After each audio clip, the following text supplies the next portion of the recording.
Crossfire and Candlelight. The first shot came from the cottonwoods by the river, a crack that split the night like dry timber. Lantern light swung from a hook under the porch eave, throwing long blades of shadow across the yard. The rider stepped into that moving light and did not flinch. Hooves churned water at the ford. Voices hissed, metal clinked. Beyond the fence, the dark was full of men who believed they owned the hour. Inside, a single lamp burned in the back room of the clinic, and behind that door the healer's hands wrapped a bandage around a boy's arm and spoke a promise that the night would not take him. Between river and door stood the rider, and the choice to meet fire with fire or to be a wall with skin on it. Days earlier, the town had breathed like a creature too long hunted. Doors opened the width of a palm. Windows watched but did not wave. The main road carried dust and worry, and little else. The rider came in under a plain hat and on a plain horse and took the measure of things in how men tied knots and how women looked at the horizon before they crossed a yard. In the small room with shelves full of tincture bottles and clean cloth, the healer stood with sleeves rolled hair, tied back with a strip of linen, and a gaze that did not look away when Heat walked into the room with a stranger. The rider asked for water and a quiet word about the road from the plateaus. The healer poured the tin cup full, studied the lines around the eyes that had learned storms, and said that the ridges had learned to count the town's heartbeat and quicken it when they pleased. The badge sat in a chair with grooves worn by waiting. A ledger lay open to a page where numbers were not the real count. The rider stood in the doorway and listened. The last time the gang came down, they took grain, tools, spirits, and pride. The time before, they took a quiet boy who did not come back. The badge had tried to stand at the front and found that standing alone is a good way to lie under a sheet before sundown. The rider heard the way silence moved in the room and set a hand on the back of the chair without asking permission, as if to say the weight could be shared. The healer organized the town the way hands organize a wound. The stable boy wrapped wheel rims so wagons would not sing. The blacksmith dusted hinges so doors would close without telling the street. The teacher drew lines on a slate to show how many heartbeats fit between a lantern lifted and a rider reaching the porch.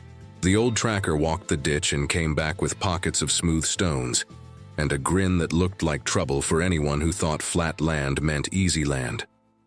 The rider laid rope low where knees would meet it, staked brush where hooves liked to cut corners, and watered boards that would need not to burn.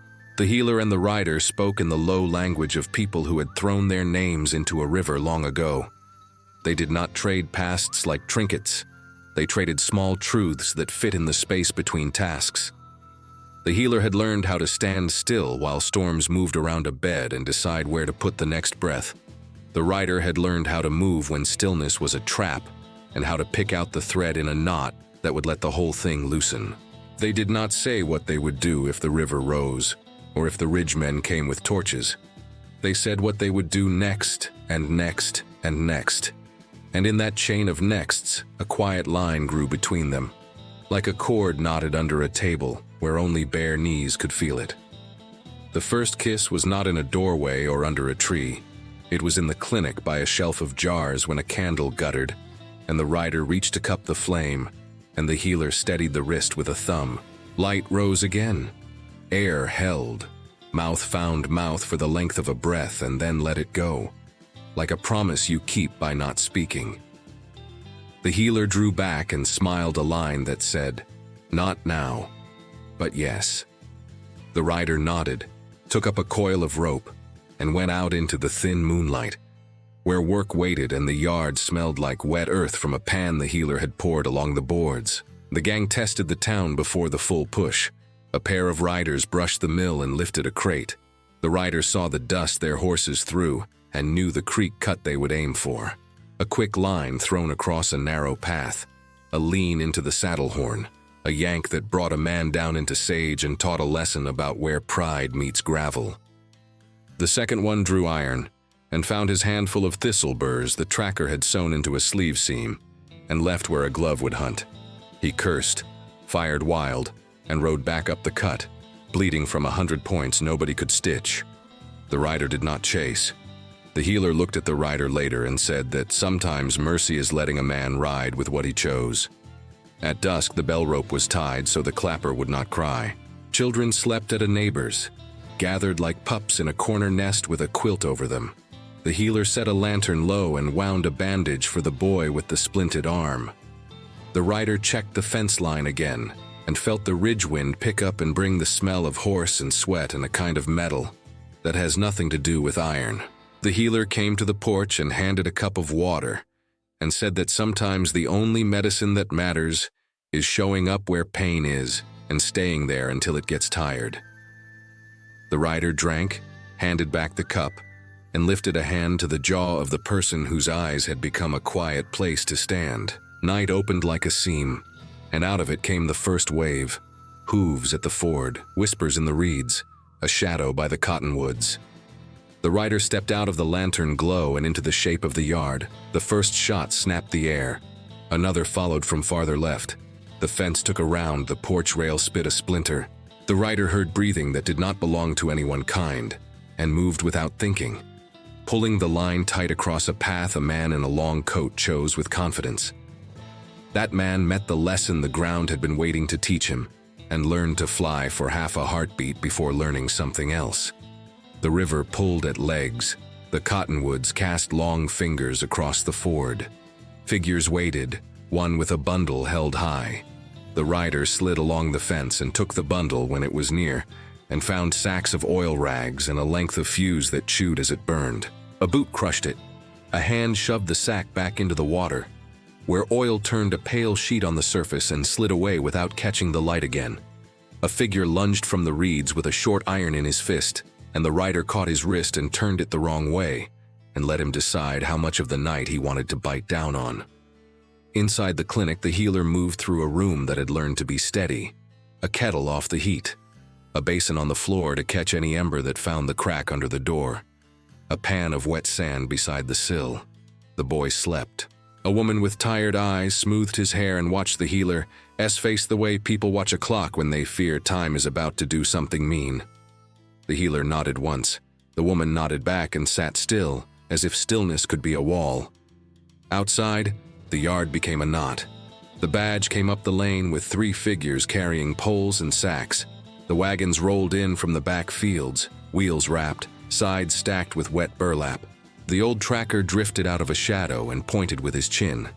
And the rider left the fence and crossed the yard in a low run, boots slippery from the water that had spilled, breath steady the way a drum stays true no matter how many hands hit it. The first torch hit the porch and hissed. The second landed in the trough and went out with a sound like someone closing a door. The third sailed long, bounced and skittered to the clinic wall where wet clay waited, and took it in like a crust of bread takes broth. In the rush and crack and hiss, a figure slipped past the line. He moved like a man who had learned to walk where eyes are not. He saw the clinic door, saw the low lamp, saw the shape of a person inside who made more difference to the town than anything he could steal. His plan was old as dirt. Take the heart, make the body move where you want. He reached the threshold and set a boot on the first board and found it slick. His hand shot out to the jam. The healer's hand shot out too, not to help but to blind. Ash from the pan went into his eyes. His breath turned into a shout that had no words in it. The short iron he carried snapped up anyway, because habit can shoot even when sight is gone. The rider hit him before the habit finished, shoulder to ribs, weight to wall, arm to wrist, iron to floor. The leader stayed back under the cottonwoods, where the river's edge took the sound and folded it.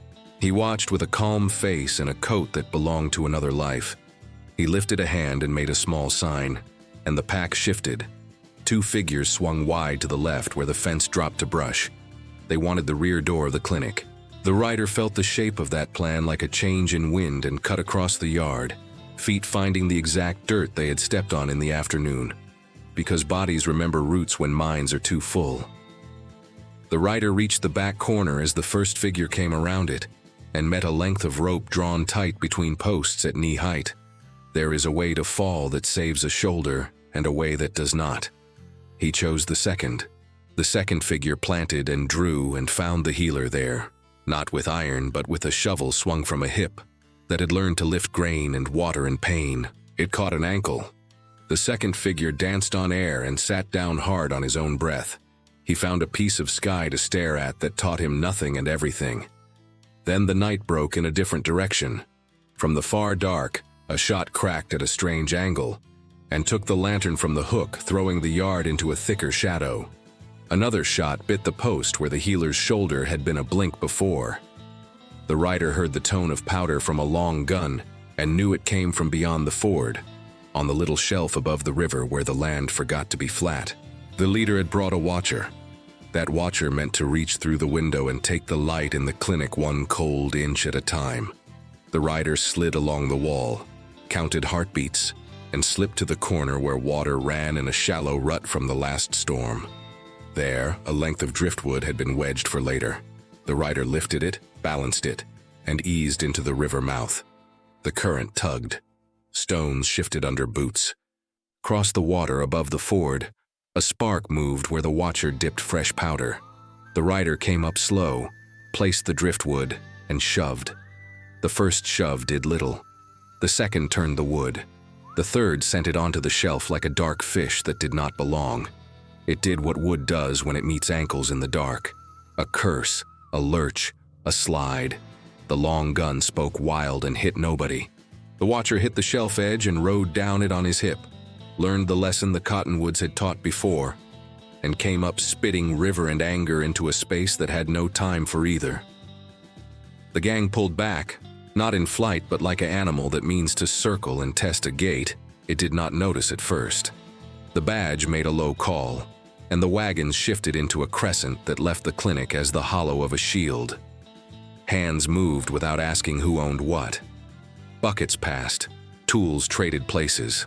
The old tracker threaded a string of cans on a line and pulled it taut along a shadow path, then nodded to himself at the small future music it would make. The healer eased the clinic door open and stepped out into the dark just enough to see the rider's face by feel. Fingers touched fingers. That was a vow. Before the next push, the gang made a mean choice. They sent 3 men along the lane to the mill, not to fight, but to take. They wanted ballast. They wanted a hostage who would pull the town's eyes away from its own heart. Those men found the mill door unlatched and a lantern burning bright as if to say welcome. They went in with grins you could hear in their boots. A moment later, the lantern spilled from a high shelf and shattered, and the room hissed as wet sand dropped out of bags tied to cords high up and smothered the flame into a black that had teeth. The door closed with a quiet click. The latch slid like a line in a ledger. The men thumped and cursed and found that the floor had been smeared with lard. The blacksmith had saved from a week of hard frying. The more they moved, the less they stood. Outside, the old tracker leaned his shoulder to the door and held while the badge set a bar. No one cheered. Cheering takes breath. The next push came like a sigh that turns into a growl. The leader rode in closer, coat moving like a shadow but heavier. He dismounted at the porch and climbed the steps slow, blade out and low. The rider met him where boards had been oiled. The first cut caught wood, the second cut caught air. The third would have caught a shoulder if the rail had not been sawn through earlier, where a blade might stick. It stuck. In that small caught breath the rider moved, but not to kill. The rider moved to drive the leader back into a narrow place, where a fallen barrel left him no lane, where the clinic door stayed behind the rider's left shoulder, where the only way forward was through hands that were not going to let him. Then the leader played a card that had waited under the table since dusk. A cry rose from the rear of the yard, thin and sharp and real. The healer was gone from the doorway, pulled through the back gap where brush had been pushed aside by a hand that knew where the rope had sagged by an inch. The leader smiled in a way that made the rider feel cold and light at once. He stepped back and spoke one line that meant follow or find a grave later. He stepped into the river, lifted into the saddle, and was gone into the willow shadows with 2 shapes close behind and a bundle between them that moved because a heart in it would not stop. The rider did not shout. Shouting wastes lungs. The badge saw the shape of what had snapped and was in the saddle before the rider swung up. The old tracker pointed with his whole body toward the low pass where the river squeezes between stone and the land forgets to be soft. The wagons closed, the clinic door locked. The town formed a circle around itself and breathed on its own for the first time in too long. The rider and the badge went after the dark line that had cut away from the knot like a vein. They climbed into the pass where rock rose on both sides, and the river ran tight with a sound like steel rubbed with leather. The moon had come out from behind a thin cloud and made a pale path that did not help much. The trail told a quick story to eyes that know. 3 mounts, one carrying more weight than a saddle was built for, a slip where a hoof skated on wet stone, a branch with a thread of linen snagged on it, a print where a boot had been set down with care. The rider touched the linen, closed a fist on it, and felt the shape of a thought that had been growing since the first tin of water. Some people call it hope. Others call it trouble. It felt like breath at the bottom of the lungs that will not be blown out no matter how hard a hill rises. At the bend where the pass narrows to a throat, a lantern burned on a flat rock, shielded from wind by a slab. It threw a cone of light across the water and turned the spray into a veil. The leader stood in that light with the blade low. The healer stood at the edge of the slab, hands bound in front, chin up. The 2 other figures held the reins of the mounts and watched with the kind of hunger that has no use for food. The leader spoke a line about trade. The rider for the healer, the pass open. The town left to feed itself until fear came hungry again some other month. The rider stepped into the light and felt the skin of the world thin. There are trades you make and trades you do not, and sometimes all the words for why are useless.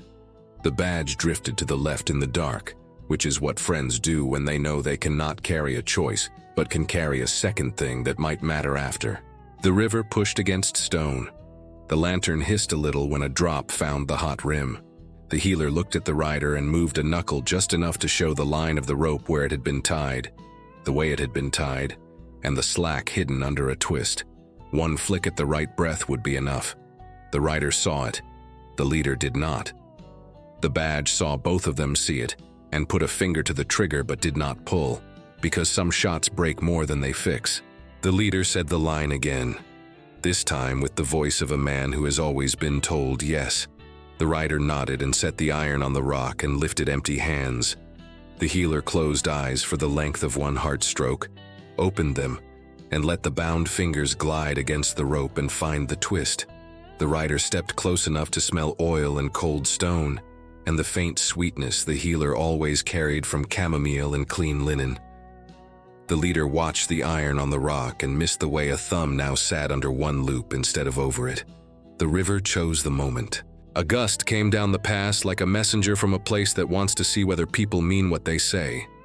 The lantern flickered. The leader glanced. The rider moved. Not a big move. A small step that put a boot heel on the edge of the slab and a hand into the light, not toward the blade but toward the lantern handle. It lifted, swung, and smashed against rock.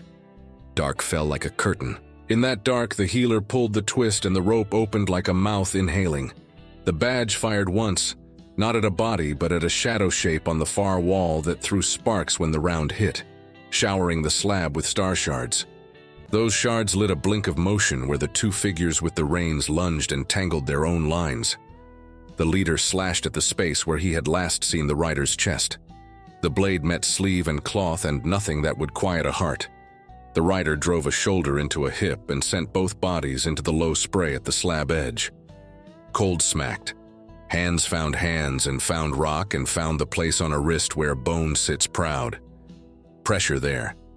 A twist that a person learns from long days of rope and saddle. The blade dropped and slid into the black and took a flash of starlight with it. The healer moved with the speed of a person who has carried too many others and now decides to carry something else.